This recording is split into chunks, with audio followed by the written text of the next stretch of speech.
السلام علیکم، سبحان باکسر اپنے نئے ولاگ کے ساتھ آج جو سب سے پہلے آپ کو میں زیارت کروانے لگا ہوں وہ ہے آپ صلی اللہ علیہ وآلہ وسلم کے گھر مبارک کی۔ کہا جاتا ہے کہ یہ نبی کریم حضرت محمد صلی اللہ علیہ وآلہ کا گھر تھا، جس کو اب مکہ گورنمنٹ نے جو ہے نا وہ لائبریری میں تبدیل کر دیا۔ پہلے میں آپ کو اس کی زیارت کروا دوں، پھر تھوڑی سی ڈیٹیل میں آپ کو بتاتا ہوں جو ہم نے آج تک سنی ہے اور جو مکہ گورنمنٹ اس کے بارے میں کہتی ہے۔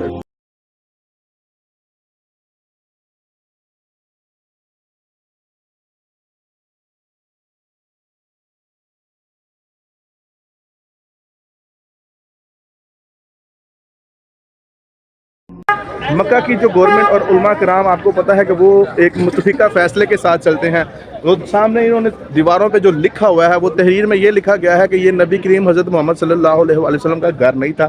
ان کے پاس کوئی ایسی دلیل نہیں ہے کہ یہ آپ صلی اللہ علیہ وآلہ وسلم کا گھر تھا، لیکن ہم نے جو آج تک سنا، جو ہم نے آج تک پڑھا، ہمیں تو ہر یہی بتایا گیا کہ یہ نبی کریم صلی اللہ علیہ وآلہ وسلم کا گھر ہے۔ باقی یہاں کے لوگ جو ہیں یہ پڑھی لکھی چیز اور دیکھنے والی چیز کے بغیر کوئی خاص دلیل نہ ہو تو یہ لوگ ان چیزوں کو مانتے نہیں۔ اب یہ اللہ اور اللہ کے رسول کو پتہ ہے کہ یہ نبی کریم صلی اللہ علیہ وآلہ وسلم کا گھر تھا یا نہیں۔ یا سعودی گورنمنٹ جو ہے یہ تو اس بات کو ماننے کو تیار نہیں ہے، یہ نہ بھی نہیں کرتے لیکن یہ بھی نہیں کہتے کہ یہ آپ صلی اللہ علیہ وسلم کا گھر تھا۔ یہ ہماری زیارت نمبر 1 ہوگی، ابھی چلتے ہیں زیارت نمبر 2 کی طرف۔ اچھا تو ویورز، ہماری جو زیارت نمبر 2 ہے وہ جگہ ہے جس کے بارے میں ہم بچپن سے سنتے آ رہے ہیں کہ نبی کریم صلی اللہ علیہ وآلہ وسلم جب مکہ مکرمہ میں واک کرتے تھے، مسجد سے آتے جاتے تھے، تو ان کے اوپر ایک بوڑھی عورت، وہ جو کافر تھے، وہ آپ صلی اللہ علیہ وآلہ وسلم کے اوپر جو ہے نا وہ کوڑا پھینکا کرتی تھی۔ ابھی میں آپ کو پہلے اس جگہ کی زیارت کروا دوں، یہ ساتھ آپ کو میں بتاتا چلوں کہ یہ پہاڑ تھا، تو سعودی گورنمنٹ نے اس پہاڑ کو کاٹ کے ایک ابھی ہوٹل نما بلڈنگ بنا دی ہوئی ہے، لیکن انہوں نے وہ نشانی چھوڑی ہوئی ہے کہ آپ جو ہے نا آرام سے نشاندہی کر سکتے ہیں کہ اس جگہ پہ وہ پہاڑی کے اوپر بیٹھ کے آپ صلی اللہ علیہ وآلہ وسلم کے اوپر جو ہے نا کوڑا پھینکا کرتی تھی۔ میں آپ کو اس کی بھی زیارت کروا دیتا ہوں۔ دوستو، یہ بظاہر ایک بہت بڑا پہاڑ تھا جس کی یہ 2 کھڑکیوں کی نشانی یہ سعودی لوگوں نے رکھی ہوئی ہیں، اور اس میں ایک بہت بڑی دلیل ہے۔ اگر واقعی یہ 2 کھڑکیوں کے پاس وہ کافر عورت بیٹھ کے انتظار کرتی تھی تو نبی کریم صلی اللہ علیہ وآلہ وسلم نیچے سے گزرتے تھے، تو ظاہر اپنے گھر سے حرم کی طرف ہی آپ صلی اللہ علیہ وآلہ وسلم جایا کرتے تھے، تو یہاں بیٹھ کے وہ آپ صلی اللہ علیہ وسلم کا انتظار کرتی تھی، پھر آپ کے اوپر کوڑا ڈالتی تھی۔ بہت مشہور واقعہ ہے کہ ایک دن اس نے کوڑا نہیں تھا پھینکا، پھر آپ صلی اللہ علیہ وآلہ وسلم اس کے گھر میں چلے گئے، وہاں جا کہ آپ نے اس کی عیادت کی کیونکہ وہ بیمار ہو چکی تھی، اور اس عیادت کے بعد اس نے آپ صلی اللہ علیہ وسلم سے متاثر ہو کے آپ پہ جو ہے نا ایمان لایا اور وہ مسلمان ہو گئی۔ اب یہ ایک بہت بڑی دلیل ہے کہ اگر وہ اس پہاڑ پہ انتظار کیا کرتی تھی تو ظاہر ہے نیچے سے گزر گاہ تھی، جو کہ ابھی بھی ہے، یہ حاجی لوگ جو کہ نیچے سے گزرتے ہیں، تو نبی کریم صلی اللہ علیہ وسلم کا گھر وہ سامنے ہی تھا۔ دوستو، زیارت نمبر 3 میں یہ چھوٹے چھوٹے درختوں کا احاطہ ہے جو کہ حضرت خدیجہ الکبریٰ کا گھر تھا۔ اچھا تو ویور، یہ جو ہاتھا جس میں درخت لگے ہیں، جیسے میں آپ کو بتا چکا ہوں، یہاں یہی سننے کو آتا ہے کہ یہ حضرت خدیجہ الکبریٰ کا جو ہے نا گھر تھا۔ یہ جو راؤنڈ بنا ہوا ہے، یہ جتنا بھی احاطہ ہے، یہ ان کے نام سے منسوب ہے۔ اب یہاں ایک چیز کنیکٹڈ ہے، یہ زیارت نمبر 3 ہے، اس کے بالکل وہ ساتھ نبی کریم حضرت محمد صلی اللہ علیہ وآلہ وسلم کا جو گھر ہے وہ زیارت نمبر 1 میں نے آپ کو دکھایا۔ اب اس کے بالکل سامنے کنیکٹڈ جو ہے نا وہ جو 2 کھڑکیاں اوپن نظر آ رہی ہیں چھوٹی ساری، یہ حرم شریف کے بالکل ساتھ ساتھ زیارتیں ہیں۔ ان تینوں زیارتوں کو کرنے کے لیے جو ہے نا آپ کو کوئی گاڑی کہیں جانے کی ضرورت نہیں، آپ عمرہ کر کے جیسے نکلتے ہیں، یہ حرم شریف ہے، وہ سامنے ایگزٹ پوائنٹ ہے، آپ نکلتے ہیں تو یہ تینوں زیارتیں بالکل آپ کے پاس ہیں، آپ کے ساتھ آپ تینوں زیارتیں بائی واک آسانی سے کر سکتے ہیں۔ اچھا تو ویورز، میں اپنی زیارت نمبر 4 پر پہنچ چکا ہوں۔ میرے بیک سائڈ پہ مسجد فتح یا مسجد رایا، رایا عربی زبان میں جھنڈے کو کہتے ہیں۔ یہ واقعہ ہے جی، وہ سامنے حرم شریف ہے، حرم شریف سے سیدھا واپسی کی طرف مسجد جن کی طرف اگر آپ آتے ہیں تو آپ کے سامنے آتی ہے مسجد فتح۔ میں ابھی آپ کو اس کا وزٹ کرواتا ہوں، آپ کو اس کی زیارت کرواتا ہوں اور ساتھ تھوڑی سی ڈیٹیل شیئر کرتا ہوں۔ تو ویور، یہ ہے مسجد رایا اور مسجد فتح کا اندرونی منظر۔ ویور، صلح حدیبیہ کا جنگ بندی کا معاہدہ جب کفار مکہ نے توڑا تو جوابی وار میں نبی کریم حضرت محمد صلی اللہ علیہ وآلہ وسلم نے اپنے 10,000 صحابہ کرام کے ساتھ ان کو شکست نابود کیا اور اس جگہ پہ آ کے اپنے لشکر کے ساتھ پڑاؤ ڈالا اور اس جگہ پر 2 رکعت نفل شکرانہ ادا کی اور اپنی فتح کا جھنڈا گاڑا، جس کی وجہ سے یہاں مسجد بنا دی گئی اور اس مسجد کو نام دیا گیا مسجد فتح اور رایا۔ اچھا تو ویورز، میں اپنی زیارت نمبر 5 مسجد شجرا کے پاس پہنچ چکا ہوں۔ ابھی میں آپ کو مسجد شجرا کی اندر اور باہر سے زیارت بھی کرواتا ہوں، اور اس کا نام مسجد شجرا کیوں پڑا آپ کے ساتھ اس کی تفصیل بھی شیئر کرتا ہوں۔ اچھا تو ویورز، مسجد شجرا کے اندر میں جا نہیں سکا، اس کا دروازہ باندھا، شاید اس کے کوئی خاص اوقات ہوں یا نماز کے ٹائم یہ کھلتی ہو، تو اس کی تھوڑی سی تفصیل میں آپ کے ساتھ ایسے ہی شیئر کر دیتا ہوں کہ مسجد شجرہ کا واقعہ جو بڑا ایمان افروز اور بڑا مشہور واقعہ ہے کہ نبی کریم حضرت محمد صلی اللہ علیہ وآلہ وسلم یہاں تشریف فرما تھے کہ ایک یہودی آیا جو کہ کسی قبیلے کا کوئی بندہ تھا. تو آپ صلی اللہ علیہ وآلہ وسلم نے اس یہودی سے فرمایا کہ کیا تم چاہتے ہو کہ میں تمہارے ساتھ کوئی بھلائی کروں, تمہیں کچھ عطا کروں؟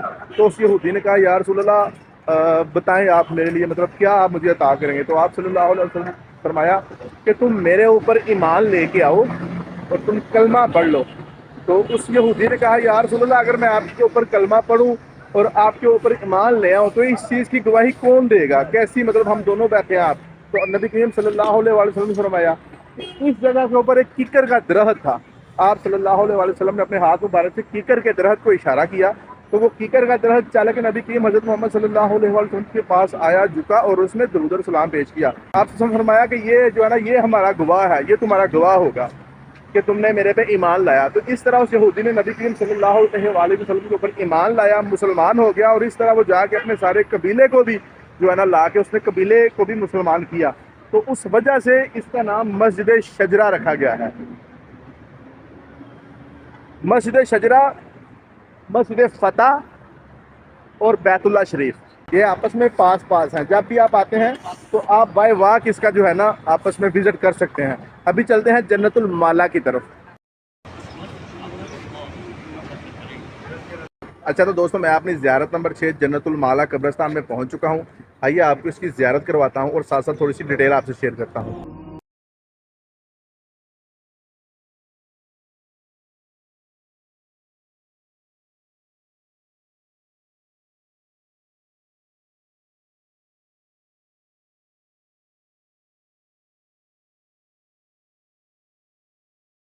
تو ہمارے جو حاجی صاحبان جو عمرہ کرنے آتے ہیں اور یہاں حج کرنے آتے ہیں, جو حج اور عمرہ کے دوران جو حاجی صاحبان چاہے وہ کسی بھی ملک کے ہوں, وہ کسی بھی نیشنلٹی کے ہوں, جب وہ مکہ مکرمہ کے پاس فوت ہو جاتے ہیں تو ان کو جو ہے نا یہاں دفن کیا جاتا ہے.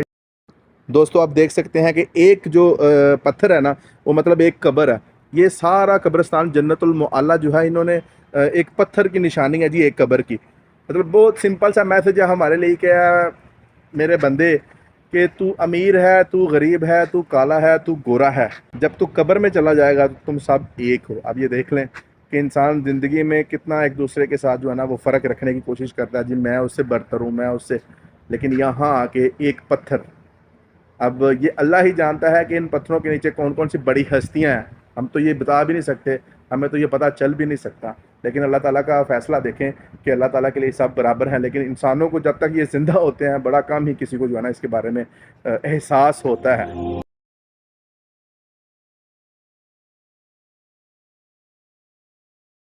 تو ویورز ہماری جو اگلی زیارت ہے وہ مسجد جن کی ہے.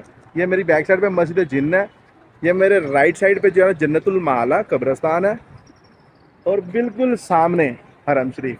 یہ ساتھ ساتھ حرم شریف آپ کو بار بار اس لیے بتا رہا ہوں کہ آپ پیدل بائی واک عمرہ کرنے کے بعد یہ ساری زیارتیں آسانی سے کر سکتے ہیں. آئیے میں آپ کو مسجد جن کی زیارت بھی کرواتا ہوں اور تھوڑی سی اس کی ڈیٹیل بھی آپ سے شیئر کرتا ہوں.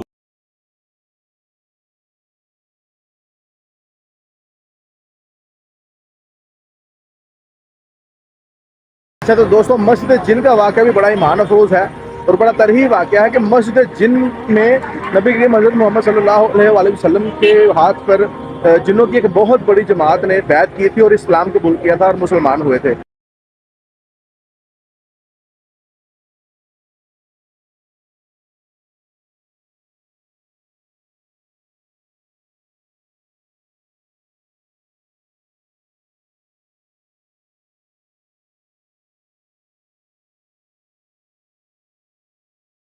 دوستو امید کرتا ہوں کہ آپ کو میری آج والی ویڈیو پسند آئی ہوگی. اگر پسند آئی ہو تو میرے چینل کو سبسکرائب اور ویڈیوز کو لائک ضرور کیجیے گا اور بیل آئیکن کو لازمی پریس کیجیے گا کہ آنے والی ہر انفارمیٹک ویڈیو آپ تک پہنچ سکے.